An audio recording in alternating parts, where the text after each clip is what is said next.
Baik, terima kasih Pak Ketua. Assalamualaikum warahmatullahi wabarakatuh.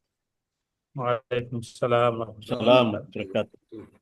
Selamat pagi dan salam sejahtera untuk kita semua. Pertama, marilah kita panjatkan puji syukur kehadirat Allah Subhanahu wa Ta'ala yang mana telah melimpahkan rahmat dan hidayahnya kepada kita semua, sehingga kita bisa berkumpul kembali, bertemu kembali pada workshop pada hari ini ya, yaitu workshop penyusunan pedoman, instrumen survei, dan analisis hasil survei di perguruan tinggi berbasis program studi. Yang kami hormati Ketua UPM Fakultas Keguruan dan Ilmu Pendidikan Universitas Hairun, Bapak Dr. Sulaiman Saidi. Yang saya hormati narasumber kita dari UIN 1 ya, Bapak Dr. Muhammad Arif MPD, Bapak Ibu Ketua Koordinator Program Studi yang ada di lingkungan FKIP Universitas Hairun, Ibu Kajur juga, dan peserta workshop pada hari ini yang saya hormati. Pada sesi kedua hari ini, kita mungkin akan satu hari ya dari pagi sampai sore. Jadi sesuai dengan jadwal pada pagi ini kita mulai pukul 9 dengan materi pertama yaitu kebijakan penjaminan mutu dan survei. Kemudian dilanjut dengan pengenalan pedoman dan instrumen survei. Kemudian workshop penyusunan instrumen survei. Kemudian istirahat di pukul 12 lewat 15 sampai 13.15. Kemudian dilanjutkan dengan simulasi pengisian survei, kemudian teknik analisis data survei, kemudian dilanjutkan dengan praktik. Mungkin itu sekilas info terkait dengan materi pada hari ini. Karena kita di sini sudah jam 9 lewat 6, jadi saya persilahkan Bapak Dr. Muhammad Arif untuk memberikan materinya. Mungkin perkenalan dulu ya Pak, silakan. Baik, suara saya terdengar ya, Bu ya? Iya, terdengar Pak. Baik, Assalamualaikum warahmatullahi wabarakatuh. Waalaikumsalam warahmatullahi wabarakatuh. Bismillah, alhamdulillah, salatu wassalamu ala rasulillah. Yang saya hormati Pak Dekan, Bapak Dr. Sulaiman Saidi, ya. Yang saya hormati seluruh pimpinan dekan di Fakultas Kependidikan, Pak ya,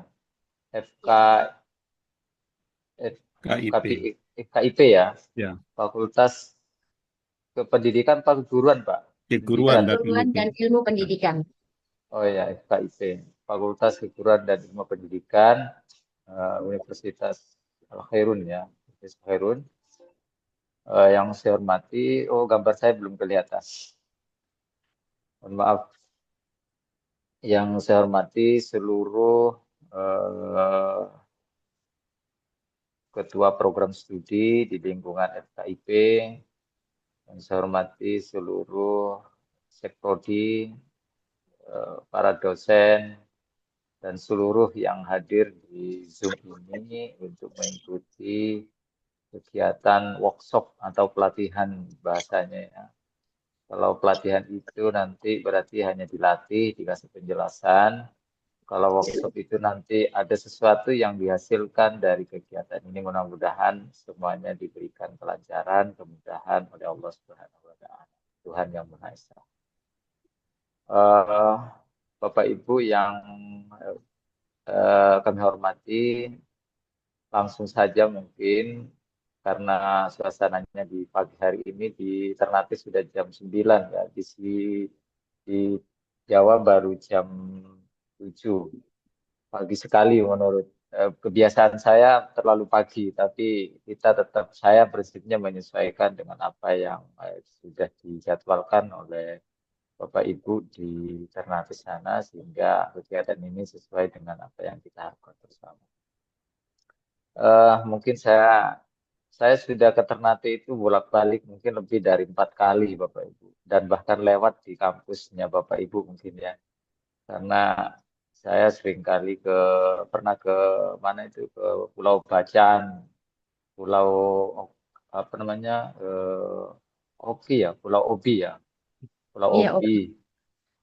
Kemudian ke Halmahera juga pernah, ke Ternate-nya juga 3 kali kalau tidak salah. Sehingga saya tidak asing kalau ke Ternate dan sudah alhamdulillah luar biasa Ternate, kota yang eh, enak, sejuk gitu ya, dan luar biasa masyarakatnya sangat ramah dan luar biasa. Eh, Bapak Ibu yang saya hormati, mungkin ini pertama yang saya ikuti dalam kegiatan Zoom ini. Mudah-mudahan nanti hasil yang kita harapkan itu betul-betul memberi manfaat bagi kita sekalian, khususnya di Fakultas Keguruan dan Ilmu Pendidikan KIP Khairun. Eh, Universitas Khairun.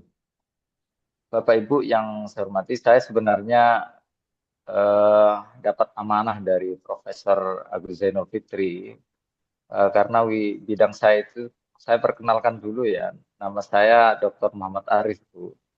Jadi S1 di Surabaya di Universitas Simasari, kemudian di UGM, di Universitas Ilmu Kependidikan, dan selanjutnya di Jakarta melalui program Dr.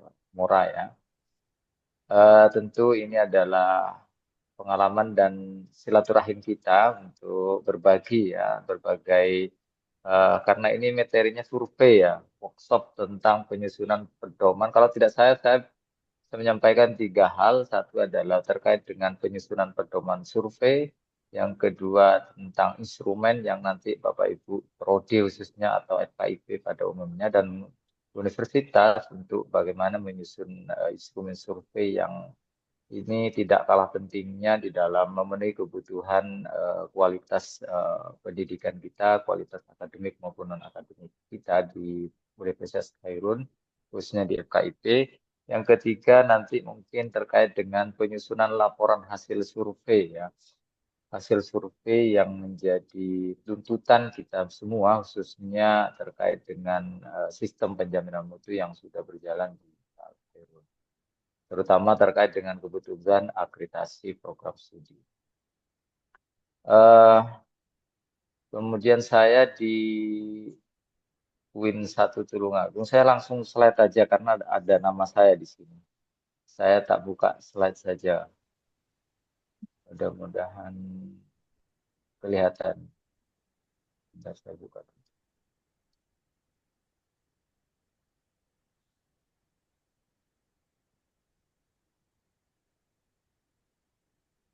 Saya akan buka slide saja, Bu ya. Ya, silakan, Bang.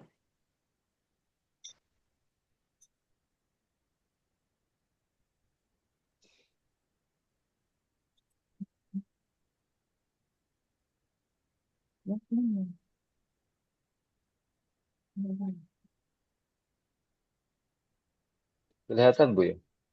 Ya, sampun. Sudah, Pak. Baik. Ini kegiatannya kemarin saya dikasih tahu untuk workshop. Kalau workshop itu eh, saya perkenalkan dulu aja. Jadi saya itu dosen Win 1 Tulungagung sejak 2009 ya. 2009 hampir bersamaan dengan Profesor Agus Zainul Fitri karena beliau juga sama dengan saya. Cuman profesornya saya agak telat karena terbentur dengan studi S3, dan kemungkinan mudah-mudahan doakan 1,5 tahun lagi insya Allah pengajuan profesornya mudah-mudahan segera turun, dan tentu ini prosesnya agak panjang. Kemudian di Win 1 kebetulan saya di Kepala Pusat Audit dan Pengendalian Mutu. Eh, Kemudian sebagai asesor Lamdik kebetulan belum pernah ke ke FKIP Universitas Khairun ya. Mudah-mudahan nanti suatu saat saya bisa silaturahim ke sana. Kemudian posisi sampingan saya mungkin selain sebagai dosen yaitu ya auditor, kemudian trainer di berbagai lembaga pendidikan, termasuk di pondok-pondok pesantren yang kebetulan saya alumni pesantren. Kemudian alamat rumah ya di Tulungagung, kemudian di daerah Jombang, Surabaya. Itu sekilas kalau bicara tentang publikasi tidak saya tampilkan di sini, mungkin nanti bisa dilihat di Google Scholar. Tidak banyak tapi konsistensi yang penting ya. Konsistensi per tahun harus ada publikasi yang dihasilkan supaya produktivitas itu dilihat dari konsistensinya bukan dari sekian banyaknya publikasi dalam satu tahun, tapi dilihat dari konsistensinya karena itu yang nanti menjadi satu penilaian. Eh, Bapak Ibu yang saya hormati moderator Ibu Ida, Bu Dr. Ida, eh, Insya Allah ini nanti sampai sore ya. Mudah-mudahan selesai dalam waktu yang diberikan ini sesuai dengan apa yang diharapkan. Mungkin kalau di sini nanti sekitar jam 2-an lah, jam 2 selesai. Karena jam 2 itu saya juga ada jadwal mengajar di S2 dan beberapa kali tidak pernah mengajar karena ditinggal pergi ke luar kota. Bapak Ibu yang saya hormati, ini saya belum diperlebar ya Pak ya.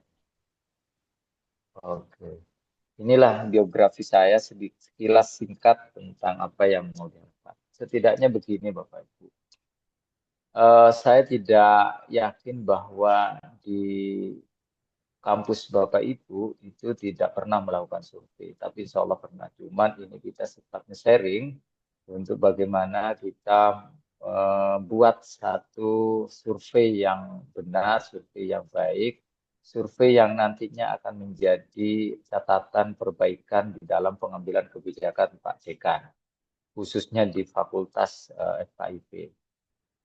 Prinsipnya survei ini ada dua klaster mungkin ya. Ada sifatnya yang universitas, ada yang sifatnya di fakultas atau lebih kecil lagi di program studi. Seyogyanya supaya lebih efektif yang mungkin banyak dilakukan di kalangan perguruan tinggi itu peran universitas untuk melakukan survei-survei terkait dengan beberapa hal yang berkaitan dengan akademik maupun akademis sebagai tuntutan dari sistem penjenengan mutu kita. Namun sebelum ke sana saya sedikit feedback lah. Saya tidak akan berpantun lah seperti Prof. Agus ya. Nanti aja terakhir pantun. Saya memulai dari paradigma cara berpikir atau cara melihat tentang survei yang sering terjadi. Problemnya adalah yang pertama rendahnya partisipasi responden. Survei itu kadang-kadang ideal, tapi kadang-kadang respondennya harus dikasih reward dulu misalnya. Karena cara berpikirnya para mahasiswa atau dosen atau tendik atau yang lain itu masih berpikir pragmatis. Artinya apa? Semua survei itu seolah-olah hanya formalitas, seolah-olah hanya untuk kepentingan tertentu, gitu. Tapi tidak dimaknai sebagai sesuatu yang bersifat universal untuk peningkatan kualitas mutu kita. Sehingga sebagian banyak orang yang berpandangan seperti itu. Tetapi prinsipnya bahwa survei ini tentu harus dilakukan yang namanya gencar-gencarnya sosialisasi bagaimana survei ini terus ditegakkan, diterapkan supaya ada siklus sistem pilihan mutu kita semakin hari semakin lebih baik. Karena dari survei ini sebenarnya adalah satu informasi yang dapat dijadikan dasar untuk perbaikan-perbaikan. Baik dari sisi perbaikan pembelajaran, perbaikan visi yang sudah dibuat, perbaikan layanan akademik yang mungkin sudah dijalankan tetapi masih perlu ditingkatkan karena berdasarkan survei dan penilaian dari Bapak Ibu sivitas akademika di kampus FKIPA Universitas Khairun. termasuk juga di kampus-kampus yang lain. Inilah kemudian kurangnya partisipasi karena memandang survei itu sebagai sesuatu yang kepentingannya akreditasi saja misalnya. Kan di akreditasi seringkali diminta. Inilah nanti kaitannya dengan mutu kita. Dan saya sering menghadapi dan menemukan persoalan-persoalan ini di lapangan. Kadang survei itu hanya sekedar survei saja atau sekedar data saja tapi tidak dilihat historinya untuk apa survei, kemudian dilakukan seperti apa, siapa yang melakukan.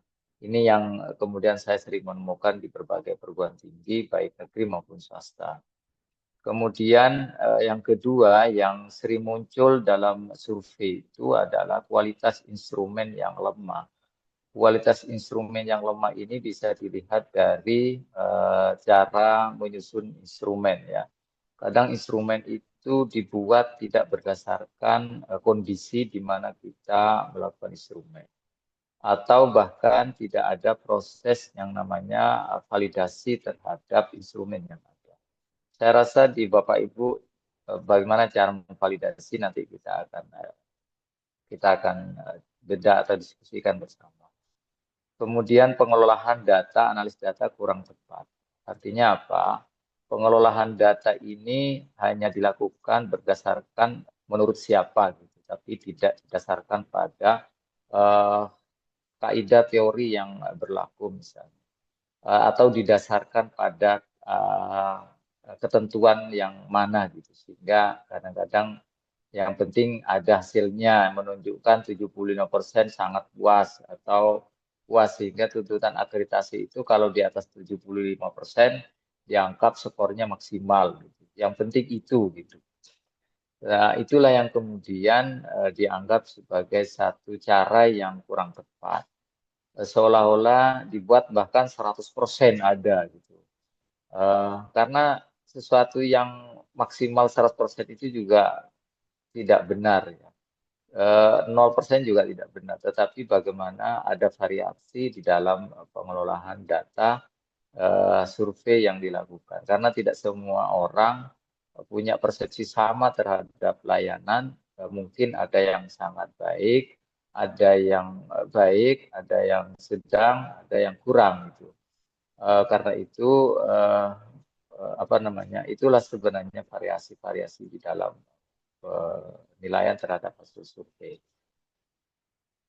Kemudian tidak ada tindak lanjut dari hasil survei ini yang mungkin jadi problem juga di kalangan perguruan tinggi atau di kita sebagai pengelola program studi. Setiap ada survei itu kadang-kadang tidak ditindaklanjuti, teman-teman. Misalnya satu contoh begini, satu dosen ini cara mengajarnya kurang puas gitu.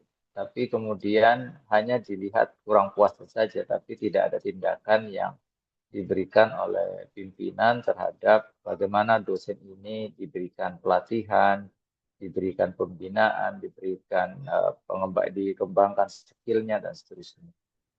Atau jangan-jangan ya, ini jangan-jangan hasil survei tidak diberikan kepada atau kepada pimpinan atau kepada yang berwenang memberikan pembinaan.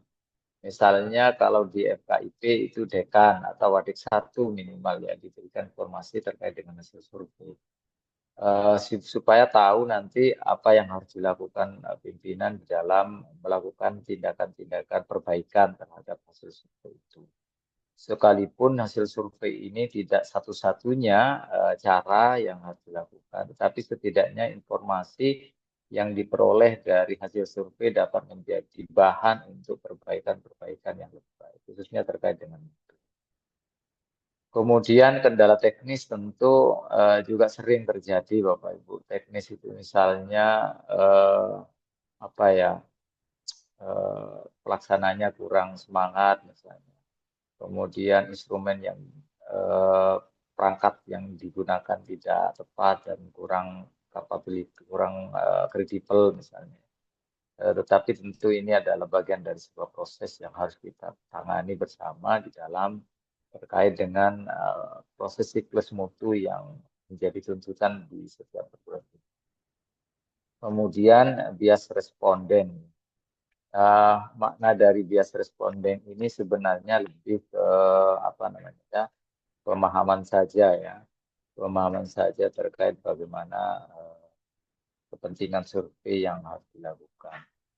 Jadi beberapa hal itulah yang kemudian nanti menjadi catatan oleh kita dalam mengembangkan survei, di dalam melaksanakan survei, sehingga nanti ke depannya Fakultas Keguruan dan Ilmu Pendidikan itu menjadi kampus yang bermutu, berkualitas, mencetak generasi-generasi anak. Itu yang Bapak Ibu yang saya hormati, itu beberapa persoalan mungkin. Sebenarnya kalau saya berangkat dari untuk apa survei ini, apakah survei itu penting, bagaimana mengetahui tingkat kepuasan layanan perguruan tinggi atau program studi. Kalau kira-kira kalau dibilang untuk apa survei ini, Bapak Ibu bisa menjawab. Kalau tujuannya adalah untuk perbaikan, maka survei itu penting. Kalau survei itu hanya untuk kepentingan akreditasi misalnya, ya ada ya kalau penting, ada kalau tidak terlalu penting. Karena survei itu kalau hanya untuk kepentingan akreditasi kan cukup berlaku hanya 5 tahun. Tetapi jauh dari itu bahwa survei itu sebenarnya untuk menjaga bagaimana sustainability mutu kita tetap berjalan berdasarkan hasil survei. Sekalipun survei itu tidak satu-satunya proses evaluasi yang dilakukan oleh perguruan tinggi atau oleh program studi, tetapi itu bagian sangat penting di dalam mengukur tingkat kepuasan dan tidak kepuasan pengguna terhadap layanan yang diberikan. Kalau kemudian kita tidak memperhatikan hasil survei, kita dari mana untuk melihat tingkat kepuasan pengguna, tingkat kepuasan mahasiswa, tingkat kepuasan dosen terhadap proses-proses akademik yang berjalan di perguruan tinggi. Karena itu sebenarnya survei ini bagian dari siklus PPPP yang menjadi rantai sistem penjaminan mutu kita. Bagaimana pelaksanaan, penetapannya, pelaksanaan sampai pada evaluasinya lah.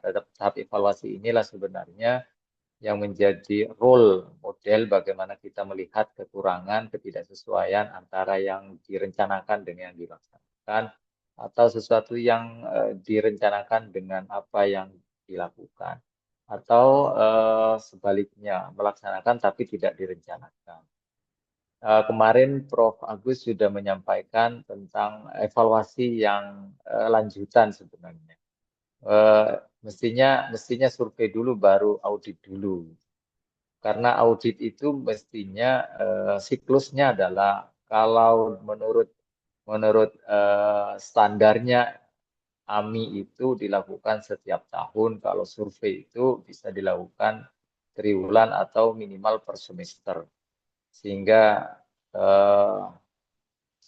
itu akan melengkapi satu sama lain terkait dengan apa yang dilakukan dalam tahap evaluasinya. Kemarin Prof. Agus bilang mestinya ini ke lokasi gitu. Ya kalau Prof. Agus sebenarnya terkait dengan auditornya, maka tentu harus ke lokasi. Eman kalau tidak ke lokasi, karena nanti auditor itu salah satu syaratnya adalah mendapatkan sertifikat pelatihan auditor. Sekalipun apa namanya audit yang diadakan oleh kampus gitu, sehingga nanti bisa menjadi legalitas. Tapi kalau sekedar untuk pemahaman bagaimana pelaksanaan audit itu mungkin tidak masalah dilakukan secara online, tapi itu adalah satu pilihan-pilihan yang dapat dilakukan. Jadi sangat penting Bapak Ibu kalau bicara survei, jadi tujuannya jangan hanya untuk kepentingan akreditasi, tetapi bagaimana menjaga siklus mutu. Siklus mutu itu ya sesuai dengan role-nya, sesuai dengan rantainya, yaitu PPPP atau PDCA.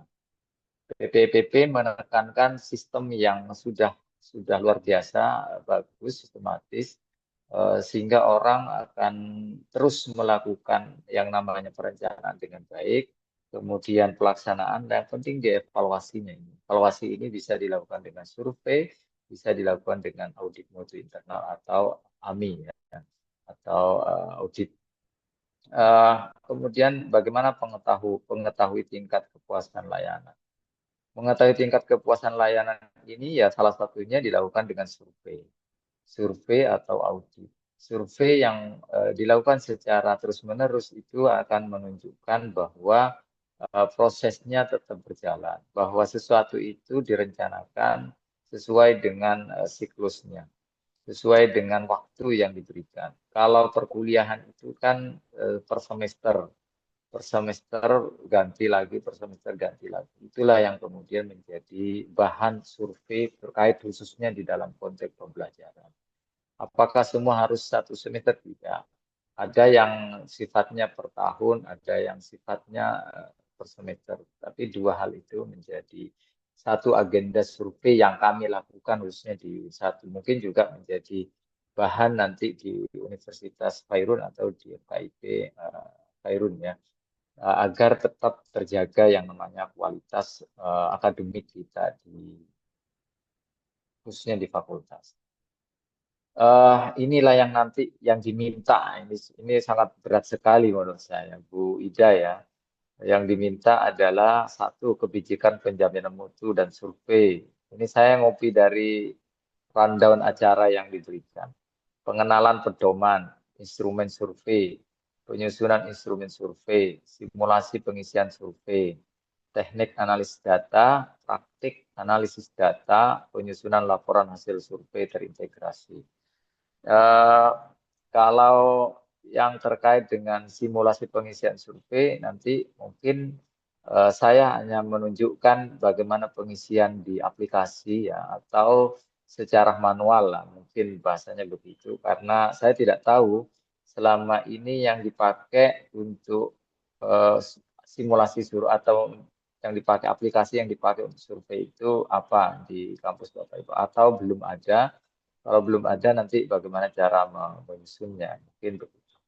Kalau teknik analis data ini nanti mungkin saya tidak mengarah kepada satu cara ya.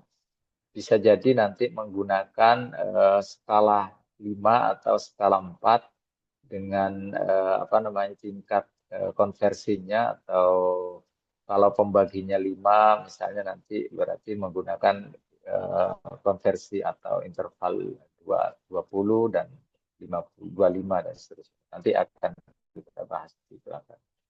Kemudian kalau penyusunan instrumen survei, saya rasa nanti karena ini workshop, maka wajib sifatnya menghasilkan instrumen, Bu ya. Kalau tidak menghasilkan instrumen, nanti tidak bekerja namanya, hanya mendengarkan saja. Memang gitu ya. Nanti saya akan berikan beberapa instrumen survei yang mungkin bisa diadaptasi, dan sudah saya validasi, saya sudah uji coba. Tinggal Bapak Ibu mengadaptasi, menyesuaikan dengan kebutuhan Bapak Ibu di lokasi, khususnya terkait dengan kepentingan instrumen diakreditasi. Cukup itu diberikan, nanti diolah ya. Nanti diolah, saya rasa enak. Nanti untuk pedoman survei mungkin juga bisa diadaptasi dari berbagai pedoman yang sudah ada, tapi nanti sistematikanya nanti akan saya sampaikan di belakang, nanti mungkin setelah istirahat atau setelah ini. Bapak Ibu yang saya hormati, sebenarnya di 7 itu mudah-mudahan selesai dalam waktu yang sangat singkat, 1 hari. Dan nanti pedomannya bisa disusun oleh tim ya. Jangan satu orang yang menyusun, kalau perlu ada tim, teamwork-nya atau tim penyusun ya. Mungkin di penanggung jawabnya Pak Dekan dan seterusnya. Saya tidak tahu di FKIP itu apa ada pelaksana penjaminan mutu. Saya rasa ada lah ya. Kalau di universitas itu ada namanya lembaga penjaminan mutu, kalau di fakultas itu ada namanya gugus penjaminan mutu, di Parodi mungkin ini penjaminan mutu. Itulah yang nanti membuat, menyusun, menganalisa instrumen yang mestinya harus disiapkan. Jadi nanti gugus penjaminan mutunya dimaksimalkan, digerakkan supaya punya peran untuk melakukan itu. Karena memang di sini tidak disinggung, jadi nanti mulai hari ini, mulai besok, atau mulai sudah kemarin, Ayo perankan fungsi pelaksana penjamin mutu dalam hal ini adalah gugus penjaminan mutu fakultas, unit pelaksana penjamin mutu prodi gitu. Setidaknya prodi melihat kesesuaian antara apa yang dipraktekkan dosen dengan yang dibuat oleh dosen gitu. Minimal gitu nanti kan. Saya mengulang kembali. Saya ingin membuat satu deskripsi dulu ya Bapak. Ini satu pemahaman tentang apa sebenarnya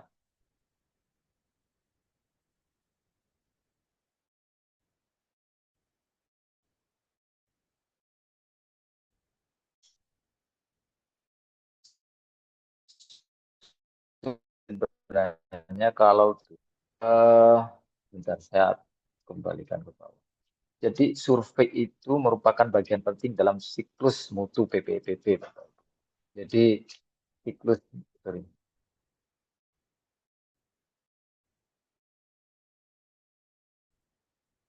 tanya di program di saya seringkali kembali LED-nya Prodi itu ya, harus dilihat dari siklus PPPP pada tahap apa? Pada tahap evaluasi. Pada tahap itu siklus ya. Di mana dalam pelaksanaannya dilakukan melalui satu metode pengumpulan data. Ya pasti harus dilakukan metode pengumpulan data. Sekalipun dalam konteks perguruan tinggi yang paling efektif, paling mudah dilakukan pengumpulan datanya adalah dengan angket, dengan instrumen, dengan kuesioner, atau dengan pertanyaan-pertanyaan. Kalau dengan interview itu sudah lama, itu sudah waktunya agak panjang, tidak mungkin. Jadi metode pengumpulan data dan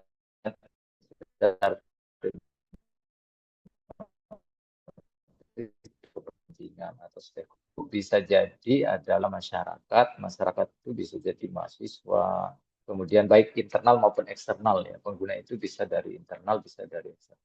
Kalau pengguna jasa dosen berarti ada mahasiswa. Kalau pengguna jasa apa namanya pengguna sarana prasarana berarti semua baik mahasiswa maupun dosen maupun tenaga kependidikan. Kemudian penerima manfaat dari apa namanya proses perkuliahan ya semua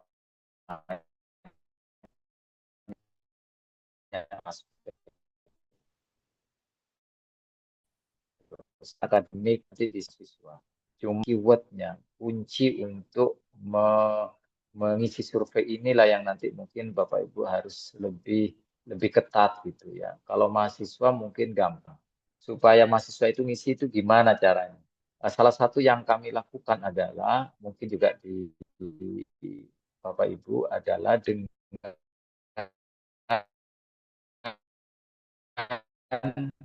mengunggah atau melihat nilai hasil perkuliahan atau KHS-nya.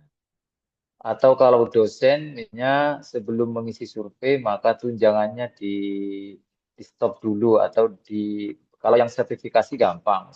Sebelum mengisi survei dia tidak bisa dicairkan BKD-nya atau serdosnya misalnya. Atau yang lain ya. Supaya ini memancing, memicu semangat untuk melakukan survei atau yang lain. Karena yang kami lakukan untuk mahasiswa itu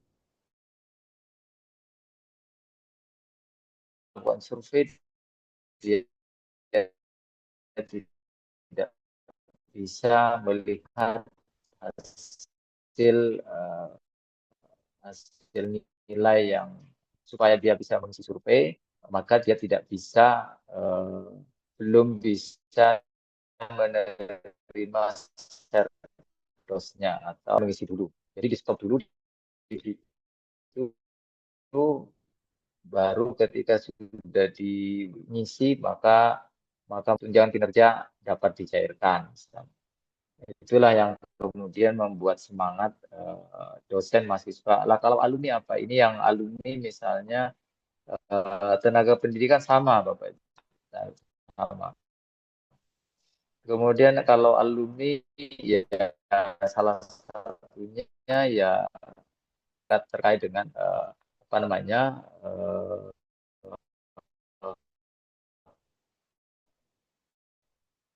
pemahaman terhadap visi misi program studi atau visi misi fakultas. Kalau pengguna lulusan tertentu terkait dengan tingkat kepuasan pengguna terhadap alumni yang ada di lembaga Bapak Ibu pengguna. Tetapi ini penting karena semuanya pasti diminta dalam rangka untuk menjaga sistem penjaminan mutu kita maupun mitra kerja yang bertujuan untuk menilai tingkat kepuasan kita. Kalau tidak dilakukan survei, makanya pengguna semua stakeholder yang ada di kampus Bapak Ibu. Tetapi tentu tidak mudah ya, memang tidak mudah karena saking banyaknya survei yang dilakukan, tentu tingkat pengolahan datanya pun juga harusnya itu nanti tidak akan maksimal, tidak. Tetapi kalau ada sistem, ada aplikasi yang dapat membantu proses analisanya, kemudian pada proses hasil dan seterusnya, itu sangat memudahkan dalam rangka melaporkan hasil-hasil survei. Dan tentunya ada penyelenggara yang harus diperankan di dalam konteks ini adalah gugus penjaminan mutu yang ada di fakultas atau unit penjaminan mutu yang ada di program studi. Atau yang paling tinggi adalah lembaga penjaminan mutunya. Itu ya, karena itu penting untuk selalu di jadwal. Menurut saya ada jadwal. Kalau bicara tentang survei memiliki relevansi dengan akreditasi, ya karena salah satu tuntutan kita itu survei itu adalah untuk kepentingan akreditasi sebenarnya. Tidak tahu di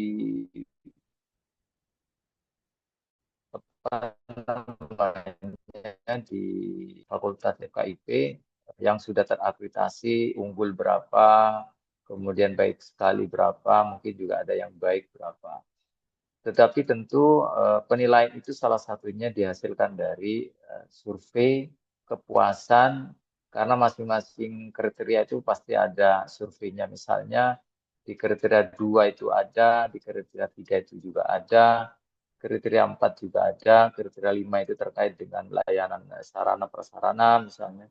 Di kriteria 6 itu terkait dengan pendidikan juga ada, penelitian juga ada, PKM juga ada, kemudian di luaran juga ada, khususnya terkait dengan alumni dan pengguna. Jadi hampir semua kriteria itu ada survei, ada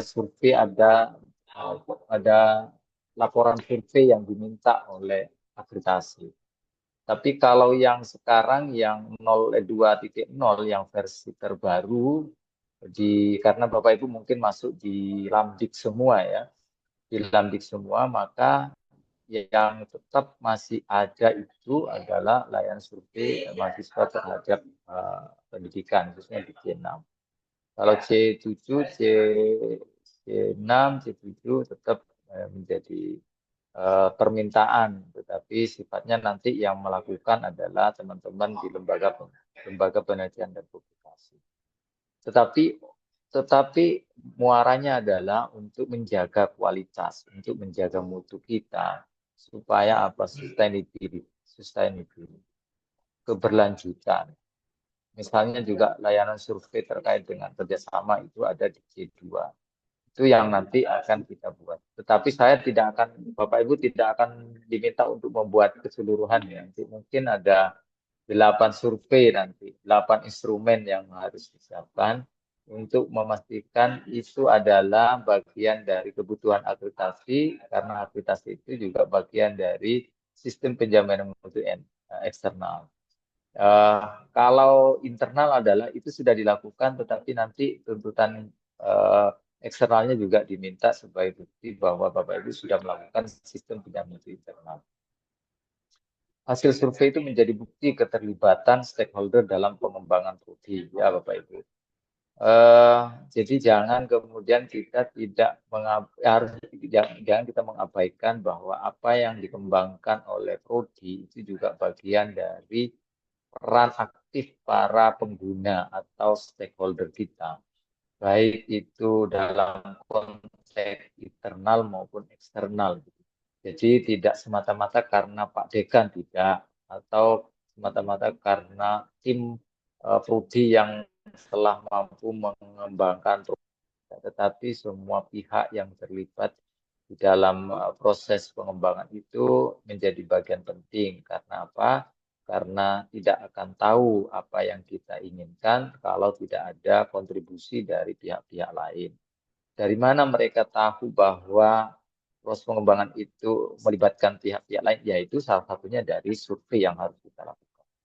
Survei terkait dengan misalnya tingkat pemahaman visi, bagaimana proses pembelajarannya itu sudah sudah mengembangkan proses-proses yang variatif, misalnya dosen itu konsisten, dosen itu sudah menunjukkan 4 kompetensinya atau tidak. Itu akan menjadi pilihan, menjadi catatan bagaimana terus dikembangkan. Kalau dosennya itu tidak tidak mengajar dengan baik, maka tentu ada apa. Ini kan problem-problem yang menjadi catatan program studi di dalam mengembangkan program studi. Di samping juga terkait dengan sarpras. Kemudian Bapak Ibu menunjukkan bahwa Prodi memiliki mekanisme evaluasi dan perbaikan dan kelanjutan, continuous improvement atau keberlangsungan, ya. Jadi apa mekanisme evaluasi atau perbaikan keberlanjutan ini? Ya, salah satunya adalah dilakukannya sistem pinjaman mutu internal melalui siklus PPPP tadi, ya. Jadi evaluasi itu tidak berangkat secara mandiri, ya, tidak. Tetapi berangkatnya berdasarkan apa yang direncanakan dan dilaksanakan. Kalau evaluasi itu berangkat dari diri sendiri atau tidak ada aspek pelaksana, itu tidak namanya setelah evaluasi. Tapi kadang-kadang ya hanya untuk kepentingan apa? Kepentingan yang tidak dilakukan atau hanya untuk kepentingan formalitas saja. Tetapi evaluasi itu mestinya berangkat dari proses di mana kita merencanakan, melaksanakan baru evaluasi. Karena evaluasi itu adalah satu istilah yang dipakai dalam sistem penjaminan mutu atau siklus PPPP. Nah, dari mana bahan evaluasi? Ya dari hasil survei yang dilakukan, dari hasil audit mutu yang dilakukan. Itulah sebenarnya kalau kita bicara tentang siklus mutu atau penjaminan mutu yang betul-betul improvement atau continuous improvement atau keberlanjutan. Kalau tidak ada itu, maka susah untuk Prodi melihat ketidaksesuaian, kekurangan yang mestinya harus ditutupi atau karena itu tugas kita adalah bagaimana memastikan semua aspek itu berjalan dengan baik. Semua sistem penjaminan mutu itu berjalan dengan baik. Perencanaan harus betul-betul diperhatikan dalam konteks pelaksanaan. Kalau kemudian sudah terjalan kesesuaian antara perencanaan dengan pelaksanaan, maka sangat mudah sekali Bapak Ibu untuk menunjukkan bahwa kita itu sudah menjalankan yang mutu kita atau kualitas akademik kita.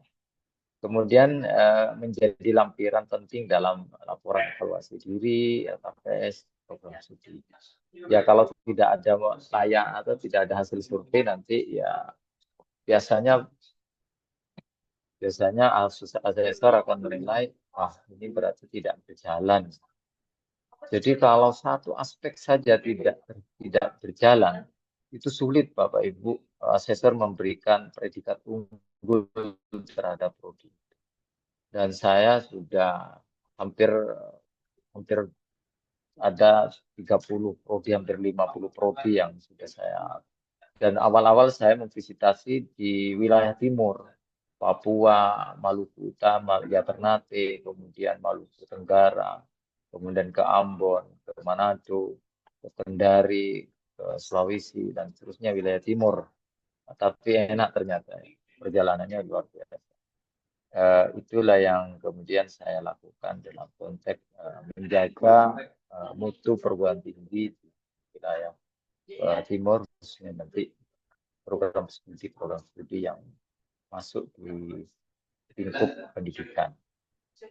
Kemudian tentu juga terkait dengan relevansi survei dalam konteks akreditasi, itu ada penilaian quantitative terkait dengan perguruan tinggi atau LAM akan lebih tinggi jika survei tidak hanya dilakukan, jika survei tidak hanya dilakukan tetapi ditindaklanjuti.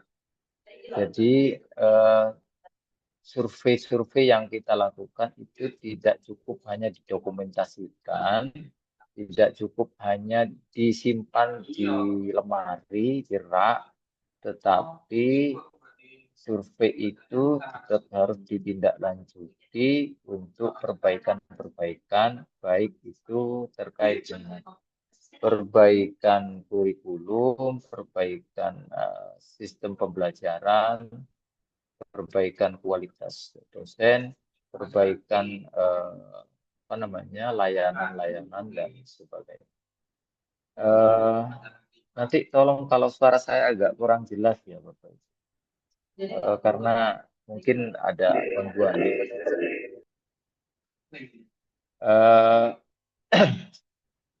Kemudian Bapak Ibu, kalau bicara tentang kebijakan, ini sudah saya masuk tentang kebijakan mutu di dalam survei. Saya sebenarnya mengadopsi kebijakan karena kebijakan itu ada yang di atasnya nanti mungkin di rektorat sampai pendidikan.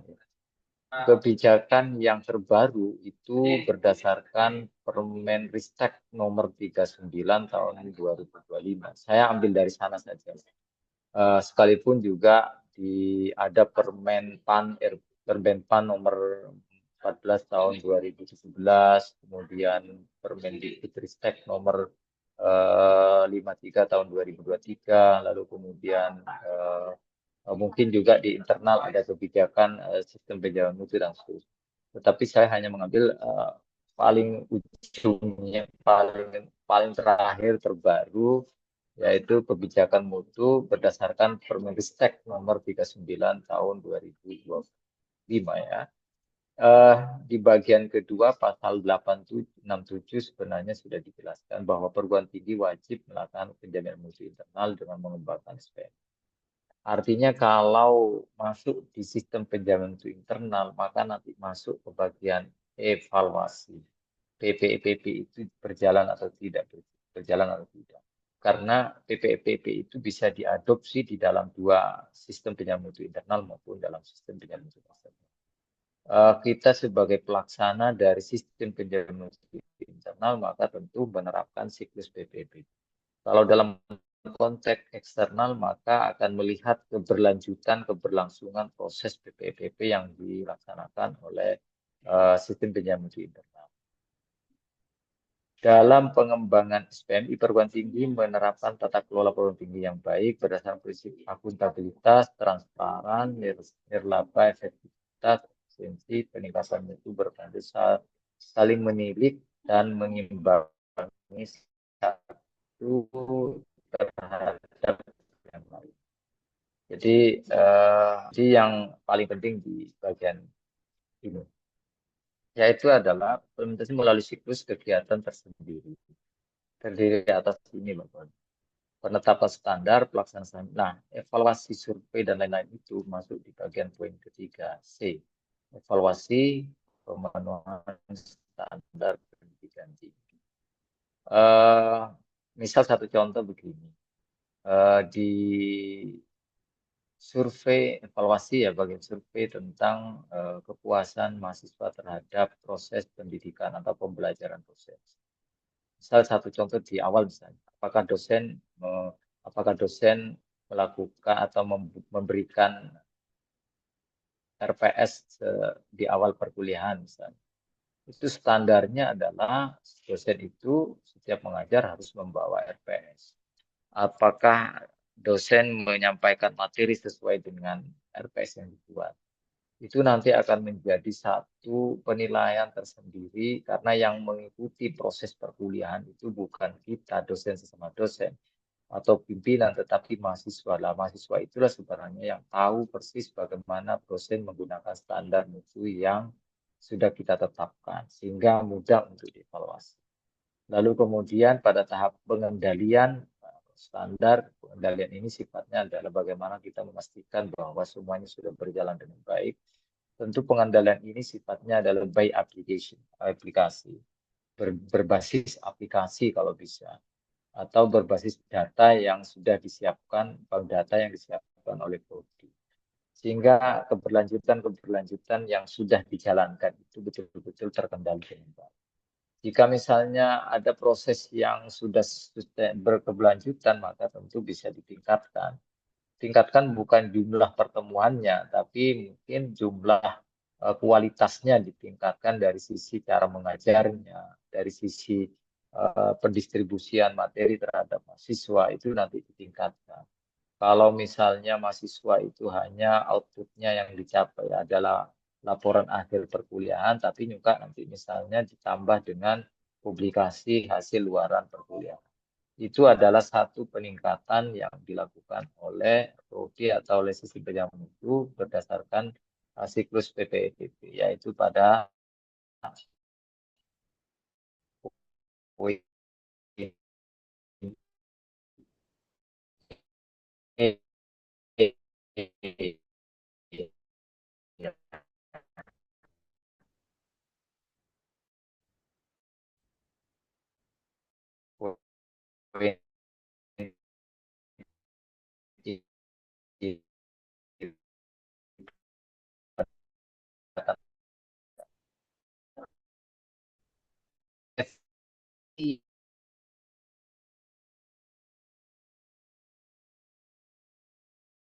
di LAM ya.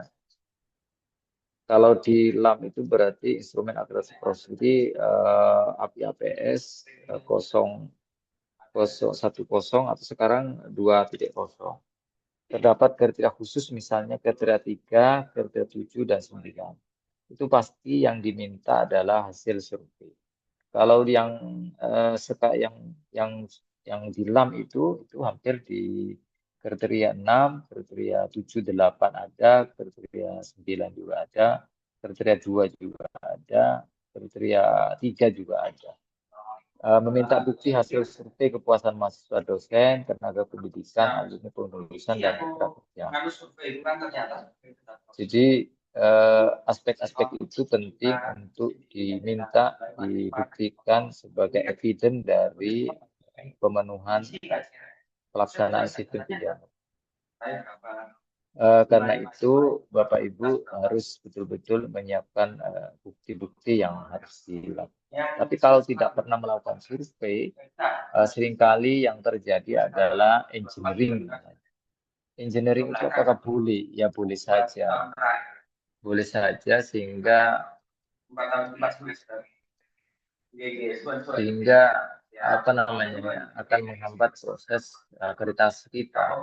Kalau videonya tidak ada, maka akreditasi kita nanti menjadi catatan oleh profesor bahwa Bapak Ibu di lembaga program studi ini tidak melakukan survei. Karena itu kadang-kadang kalau surveinya sudah berkala dilakukan, kemudian waktunya sudah diagendakan, maka tidak ada kendala di dalam membuktikannya. Saya rasa itu adalah bagian dari upaya bagaimana kita menjaga kualitas untuk kita. Kemudian Bapak Ibu secara iya, tak apa-apa, pokoknya yang penting kasih nomor si DP bagian-bagian Kalau itu, ini ya, Ibu, ini satu kali semua DP ini cuman ini iya. tergambar. Oh, oke, tidak apa-apa, it's okay. Yang penting kasih nomor si Ibu sama. Pakai naya sama-sama. Buat Diana, mic-nya dimatikan itu. Baik, secara praktis nanti di instrumen akreditasi, karena ini juga berkaitan dengan akreditasi, mungkin masih di paling banyak Bapak Ibu nanti yang terkait survei itu di kriteria 6.7.2. pelaksanaan setidaknya ada 3 aspek ya. Kinerja mengajar dosen dan TPS yang dilakukan oleh mahasiswa, lalu kemudian layanan administrasi akademik oleh program studi, dalam hal ini adalah prodi, prasarana dan sarana pembelajaran BPS yang juga dilakukan oleh mahasiswa. Tiga hal ini yang lebih banyak dilakukan oleh mahasiswa. Kemudian yang layanan administrasi akademik maupun prasarana dan sarana, ini juga nanti Bapak Ibu saya siapkan untuk instrumen yang dilakukan oleh dosen dan tendik juga ya. Karena yang menggunakan instrumen ini tidak hanya mahasiswa, tetapi juga dosen, dalam hal ini dosen-dosen yang ada di FKIP atau di fakultas Bapak Ibu. Aspek pengukurannya nanti akan saya breakdown Bapak Ibu di dalam proses penyusunannya. Yang pertama penggunaan instrumen kekuasaan yang mudah digunakan. Ini itu kala sudah dicoba minimal atau diekspert atau dieksperimen terkait dengan survei dianggap sudah memperhatikan aspek nanti akan saya sampaikan, saya dianggap valid. Akhir yang aspek ini khususnya dilakukan di nanti akhirnya tidak masuk dalam standar bila setiap semester dalam terekam secara lengkap. Misalnya mulai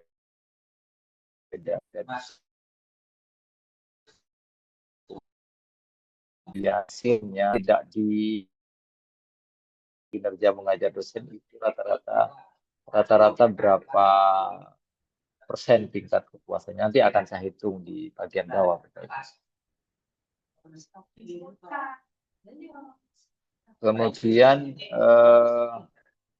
Kemudian Bapak Ibu, yang kedua layanan administrasi hasil dianalisis dengan metode yang tepat dan bermanfaat untuk pengambilan keputusan.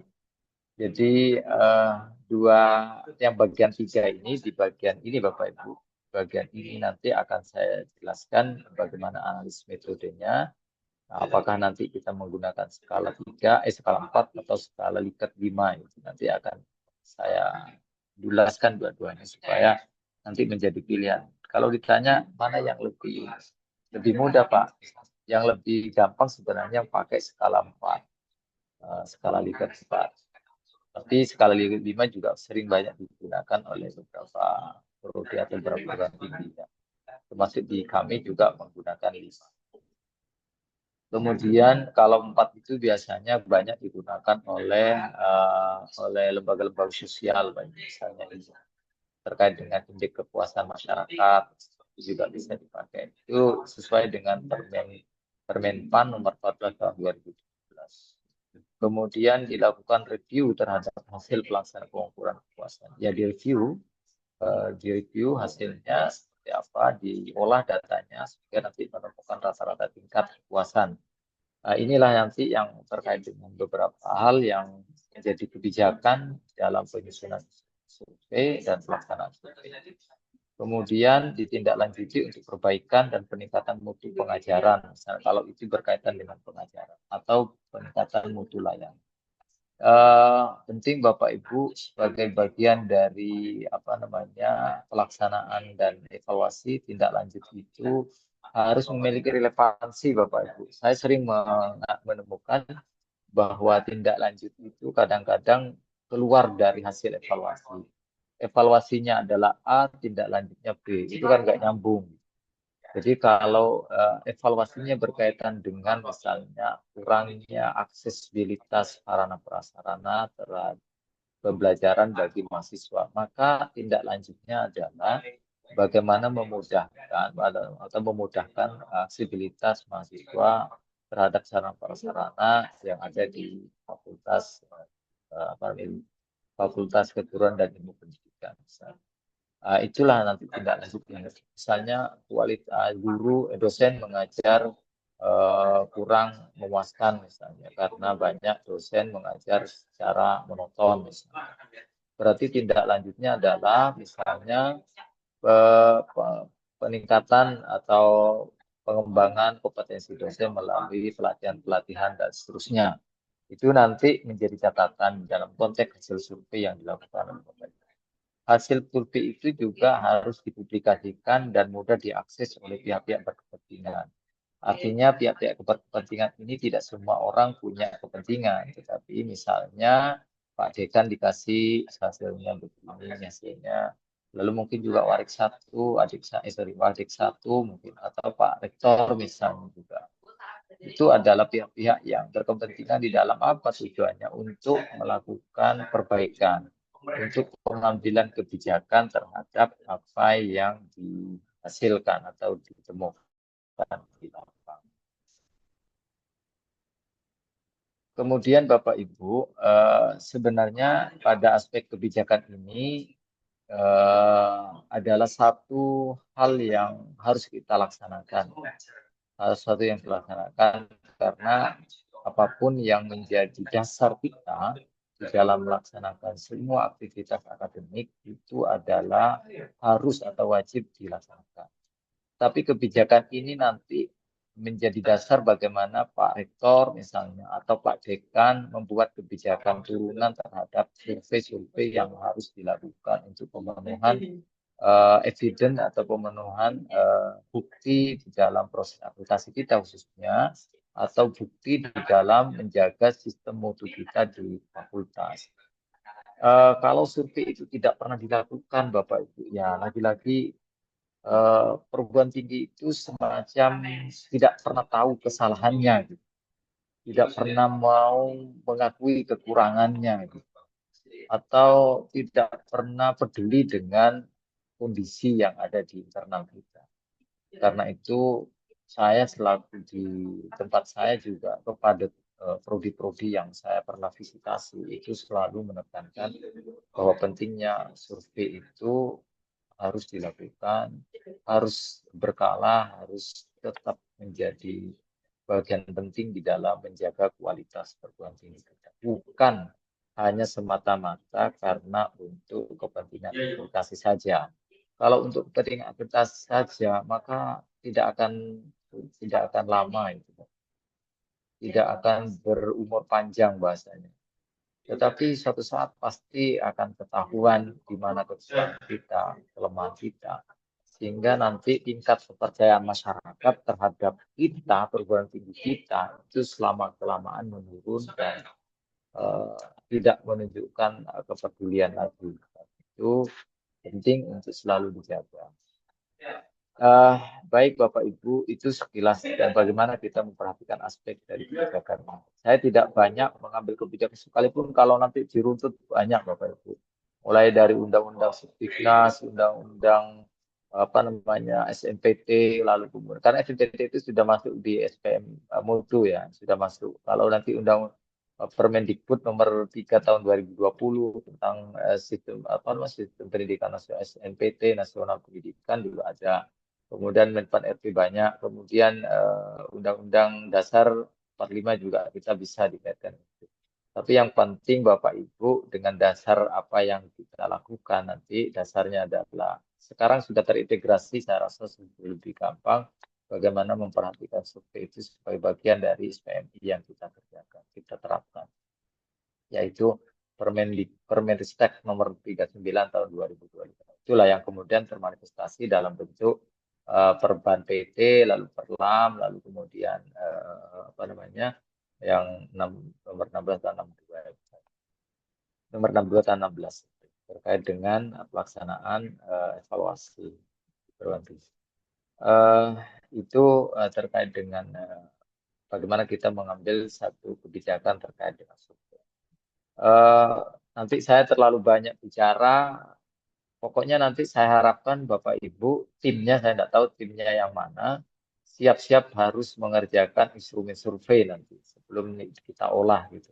Nanti akan saya kirim melalui folder